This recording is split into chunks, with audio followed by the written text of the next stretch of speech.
Hello दोस्तों, आप सभी का मेरे YouTube चैनल में स्वागत है। आज हम पढ़ेंगे अध्याय 11 अधातुओं का रसायन केमिस्ट्री ऑफ नॉन मेटल्स का लेक्चर 5, जिसमें आज का हमारा टॉपिक है अधातुओं की खोज कब और कैसे हुई।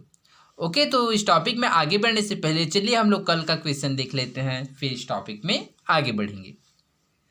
क्या आप किसी ऐसे तत्व को जानते हैं जो अधातु है किंतु उसे आवर्त सारणी में बाईं ओर रखा गया है? ओके, तो हम जानते हैं कि एक ऐसे तत्व होता है जो अधातु है किंतु उसको आवर्त सारणी में बाईं ओर रखा गया है। तो वो कौन से तत्व है? तो वो है हाइड्रोजन, जिसको H के द्वारा प्रदर्शित किया जाता है। ओके, तो हाइड्रोजन को आप लोग आवर्त सारणी में देख सकते हैं कि हाइड्रोजन एक ऐसा धातु है, धातु तत्व होता है जो इसको क्या है, आवर्त सारणी में बाईं ओर रखा गया है। अधातु के रासायनिक गुणों के बारे में समझने से पहले आइए उनका इतिहास जाने। ओके, तो चलिए हम लोग अधातु के रासायनिक गुणों के जानने से पहले क्या है, हम लोग उसके इतिहास के बारे में जानते हैं। ओके, तो चलिए हमारे आज के टॉपिक में आगे बढ़ते हैं। तो और हमारा आज का टॉपिक है अधातु की खोज कब और कैसे हुई। तो चलिए इस टॉपिक में आगे बढ़ते हैं। कार्बन और सल्फर दो ऐसी धातु हैं जिनकी जानकारी प्राचीन काल में भी थी। ओके, तो जो कार्बन और जो सल्फर है इसकी क्या है, ये दो ऐसे धातु है जिनकी जो जानकारी है वह प्राचीन काल में भी थी। इनके खोजे जाने की तिथि और खोजने वाले का नाम ज्ञात नहीं। ओके, तो इसको कब खोजा गया एवं किसने खोजा, इसका नाम ज्ञात नहीं है। प्रकृति में कार्बन हीरा और ग्रेफाइट के रूप में मिलता है और इन दोनों अपरूपों का उल्लेख प्राचीन अभिलेखों में मिलता है। ओके, तो जैसे कि हम लोगों ने कार्बन के अपरूप के बारे में जाना था, हीरा और ग्रेफाइट क्या है, कार्बन के अपरूप होते। तो कार्बन के अपरूप जैसे कि हीरा और ग्रेफाइट के भी रूप में क्या है, यह दोनों अपरूपों का उल्लेख प्राचीन अभिलेखों में भी मिलता है। किंतु उस समय इन्हें अलग अलग पदार्थ समझा जाता था। ओके, तो इसको प्राचीन समय में क्या अलग अलग पदार्थ समझा जाता था। आधुनिक रसायन शास्त्र के विकास के साथ ही यह समझ बनी कि ग्रेफाइट हीरा इत्यादि सभी कार्बन है। ओके, तो जैसे जैसे आधुनिक रसायन शास्त्र के विकास हुआ तो इससे समझ बना कि जो ग्रेफाइट और हीरा वह इत्यादि सभी कार्बन ही है। इन्हें जलाने पर कार्बन डाइऑक्साइड प्राप्त होता है। क्योंकि जो कार्बन और हीरा को जलाने पर क्या प्राप्त होता है, तो वह कार्बन डाइऑक्साइड प्राप्त होता है। लवाजिये ने दोनों के दहन से यह सिद्ध किया कि दोनों में तत्व कार्बन ही है। ओके, तो लवाजिये ने यहाँ दहन अर्थात इसको जलाने से यह सिद्ध किया कि जो दोनों की जो तत्व है वह कार्बन ही है। अतः सन 1789 में प्रकाशित तत्वों की तालिका में उसे कार्बन नाम स्थान से स्थान दिया गया। तो इस प्रकार से क्या है, 1789 में जो प्रकाशित तत्वों की जो तालिका है उसमें कार्बन नाम से स्थान दिया गया। इसी प्रकार सल्फर की जानकारी भी प्राचीन काल में थी और लवाजी ने सिद्ध किया कि यह भी तत्व, ठीक इसी प्रकार जो सल्फर है उसका भी जानकारी प्राचीन काल में थी और लवाजी ने ही सिद्ध किया कि यह भी तत्व है। फास्फोरस की खोज मध्यकाल 1669 में हैम्बुर्ग के एक व्यापारी हेनिंग ब्रांड ने की। ओके, तो जो फास्फोरस की खोज किसने किया, तो उसने किया मध्यकाल में 1669 में हैम्बुर्ग के एक व्यापारी हेनिंग ब्रांड ने किया। मध्यकाल तक गैसीय पदार्थों के बारे में अधिक जानकारी नहीं थी। ओके, तो जो मध्यकाल के समय तक क्या है, गैसीय पदार्थों के बारे में क्या अत्यधिक या अधिक जानकारी नहीं थी। चूंकि अधिकतर अधातु गैसीय अवस्था में मिलते हैं, इसलिए इनकी खोज तभी हुई जब गैसों को प्राप्त तथा एकत्रित करने की विधियां विकसित हुई। जैसे कि जो अधिकतर जो अधातु होता है वो क्या है, गैसीय अवस्था में क्या है प्राप्त होता है, अर्थात गैसीय अवस्था में ही स्थित होता है। इस वजह से क्या है, इनकी खोज तभी हुई जब गैसों को प्राप्त तथा एकत्रित करने की विधियां विकसित हुआ। उससे पूर्व गैस अवस्था की कोई स्पष्ट समझ न होने के कारण रासायनिक अभिक्रिया में गैसों के भाग लेने या अभिक्रिया के बाद बनने को नहीं समझा जा सका था। तो ठीक इसी प्रकार क्या है, इसकी पूर्व गैस अवस्था की कोई स्पष्ट समझ नहीं होने के कारण रासायनिक अभिक्रिया में गैस भाग लेने या अभिक्रिया के बाद बनने को नहीं समझा जा सका। इस कारण कई रासायनिक अभिक्रियाओं विशेषकर दहन की प्रकृति को समझने में बहुत समय लगा। तो ठीक इसी प्रकार क्या है, रासायनिक अभिक्रिया एवं दहन की प्रकृति को समझने में बहुत ही लंबा समय लगा। ओके,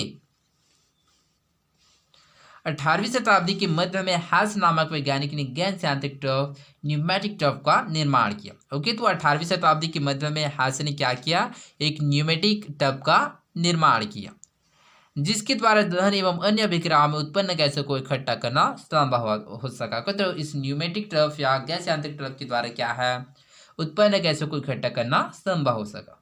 इस उपकरण की सहायता से अन्य वैज्ञानिक गैसों को पृथक कर उनका अध्ययन कर सके और इस प्रकार गैसीय धातुओं की खोज संभव हो। ओके, तो ठीक इसी प्रकार क्या है उपकरण, इस उपकरण की सहायता से न्यूमेटिक ट्रफ या गैस यांत्रिक ट्रफ की सहायता से अन्य वैज्ञानिकों गैसों को क्या है पृथक कर उनका अध्ययन कर सके और इस प्रकार गैसीय का धातुओं की खोज संभव हुआ। इसके बाद अधातु की खोज में तेजी है। ओके, तो इस प्रकार से क्या है न्यूमेटिक ट्रफ की खोज होने के पश्चात क्या है धातु की खोज में तेजी है।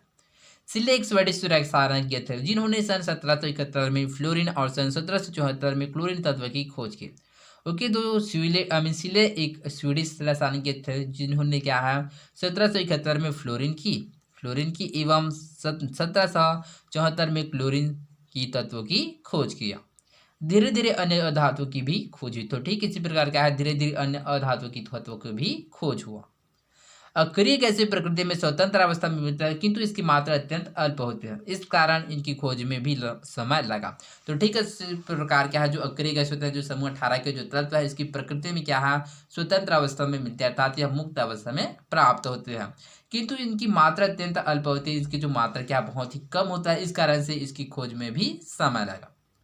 सन 1785 में कैवेंडिश ने वायु के कुछ प्रयोग किए। उन्होंने वायु से जब नाइट्रोजन और ऑक्सीजन गैस को पृथक किया तब एक अज्ञात गैस के बुलबुले देखे जो संभवतः आर्गन थे किंतु वे उसकी पहचान नहीं कर पाए। ओके, तो जो 1785 में क्या है कैवेंडिश ने क्या है वायु के कुछ प्रयोग किए तो उन्होंने पाया कि जो नाइट्रोजन और ऑक्सीजन गैस को जब अलग अलग किया तब अज्ञात गैस के बुलबुले देखे जो संभवतः क्या है आर्गन थे किंतु क्या है वह उसकी पहचान नहीं कर पा।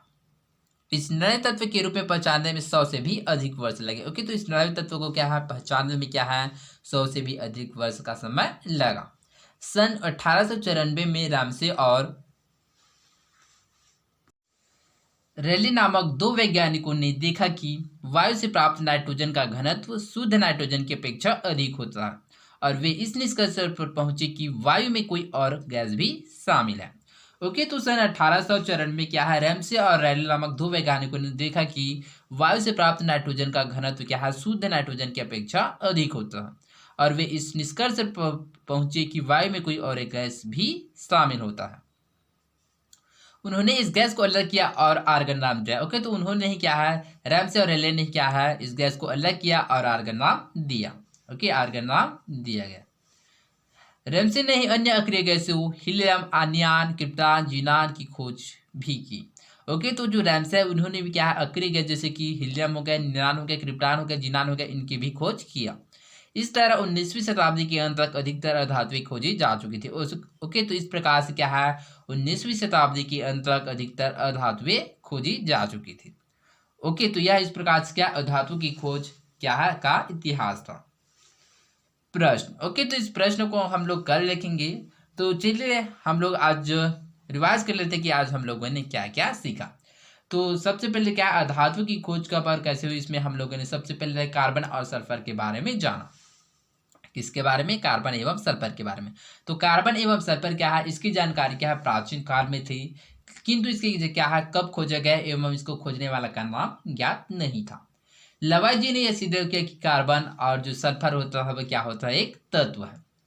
तो कार्बन की व्याख्या उन्होंने इस प्रकार से किया कि जो ग्रेफाइट और हीरा की क्या है दहन करने पर उसको जलाने पर उन्होंने प्राप्त किया कार्बन डाइऑक्साइड गैस। तो उन्होंने पाया क्या कार्बन नाम से तालिका में इसको स्थान कार्बन नाम से इसको तालिका में स्थान दिया गया। Okay, phosphorus.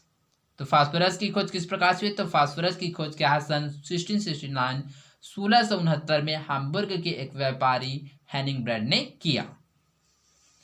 फ्लोरीन एवं क्लोरीन की खोज। तो फ्लोरीन एवं क्लोरीन की खोज किसने किया? तो फ्लोरीन एवं क्लोरीन की खोज सिले नामक वैज्ञानिक ने फ्लोरीन की खोज सन 1771 में एवं सन 1774 में क्लोरीन तत्व की खोज किया।